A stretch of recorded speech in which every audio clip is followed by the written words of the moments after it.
Okay, this is a review for the Magaosi K6. I'm a fan of Magaosi. I like the K5 a lot. The 401 is actually very nice. It's kind of treble sensitive. Not sensitive, but it's got, if you are treble sensitive, the K401 might be a little bit much for you. I actually like it because I like the detail. Design of this is quite nice, the way that it's put together. It's essentially, it seems to be additional driver.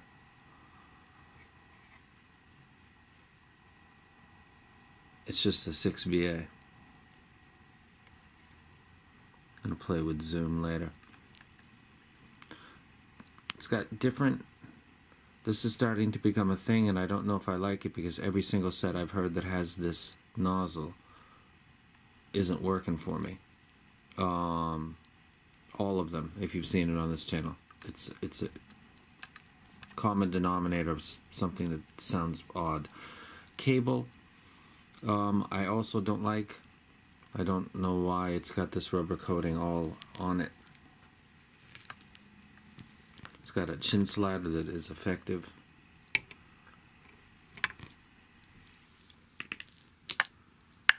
And it goes to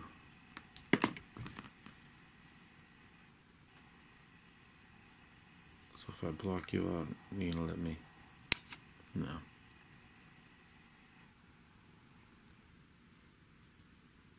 Yeah, so cable is not ideal. Not what I would want, especially from a company that had awesome cables with the 401. Two beautiful pimp cables. And the K5 came with a Bluetooth cable and a pimp cable. So this doesn't have extra cable, I don't think, and the cable it does come with. So in the cable thing, this is a down step, clearly. That's my opinion on that. Okay, in the bass, we got Bone Crusher, massive car audio sub bass hit. It goes all the way up to probably 90 hertz with its full peaks. Maybe it's got 4. These are not very bassy in the sense that they're not like the DM6 or the FIO FH5 or the FA7, which both you have the same bass BA driver. Does that make them sound what they sound? I don't know. Size of the tube, length of the tube, I don't know. This doesn't sound like it hits as hard as those two. It could have the same driver. It, however, does not sound like those. Do I need that? The recent discovery that some BAs, those are Knowles, those are not some ghetto unnamed brand, have the ability to hit hard enough to give the sense that it's like a dynamic driver is something that the FA7 and the DM6 both do. So it's becoming very apparent that that's not a handicap for the bass so much. I'm a dynamic driver person, but my recent faves are doing fine in the bass. So with Bone Crusher, not so great. Cadillac Dawn, Peanut Butter and Jelly, it's got that slightly upper bass hit around 70 hertz. Again, not a lot of impact on this set. It's definitely not for bass lovers or people that want to crank it up. I don't think the DM6 is for bass lovers, but it'll give you if you want it. I'm looking for it intentionally right now, and I'm not getting it.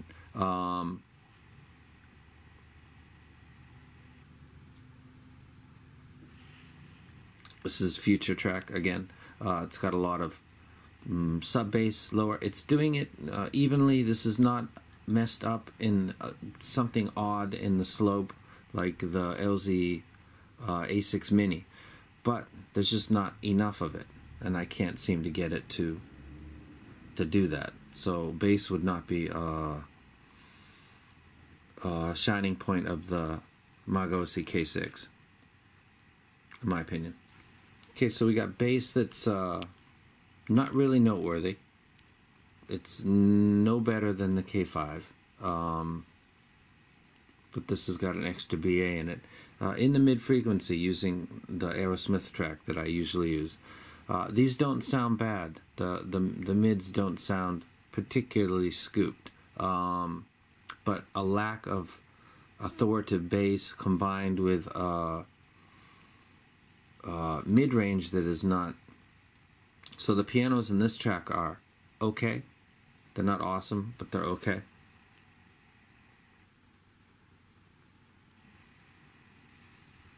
Dreams, Fleetwood Mac.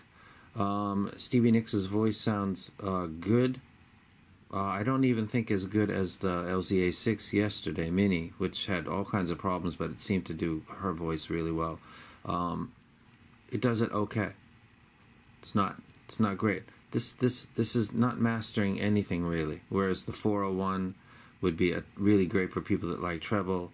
The K5 would be something for people that like more balanced. And also Bluetooth comes with that. This is not really doing it yet, but we've only done the bass and we're doing mids, and mids are okay. I'd say they're a slight bit back. If anything, they're certainly not forward.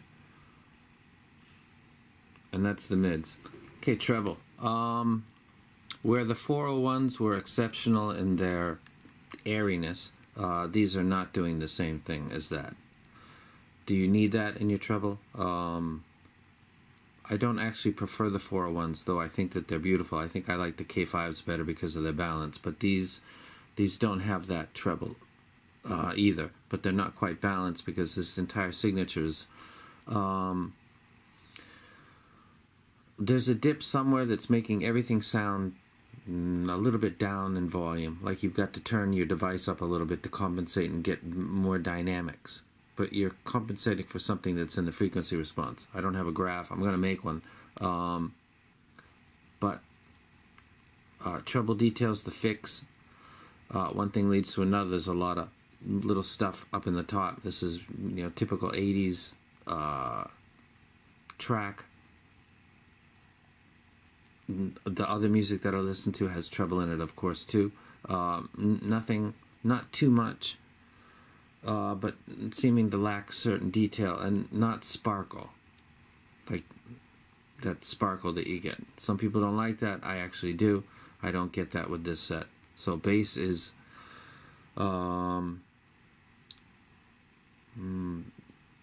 lacking in power, but not odd in its shape. It's not like the LZ. That's not something going on with the bass to the mid transition. Weird. But it's not very powerful.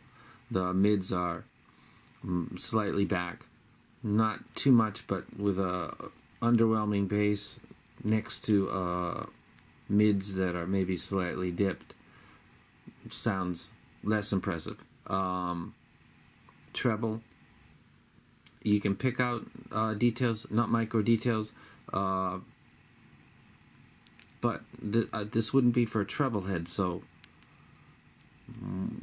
all we got left is stage, pretty much.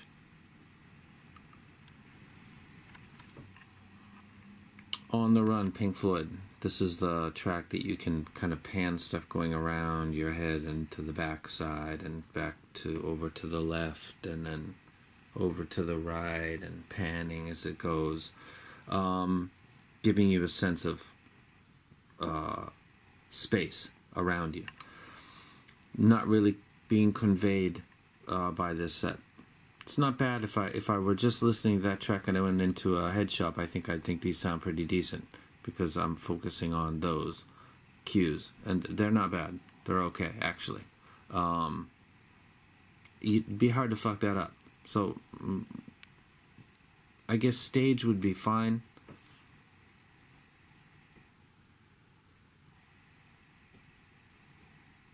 And then foreplay, it's been such a long time. The surrounding, the sparkle, like you're at an outdoor stadium at night with everybody with their lighters.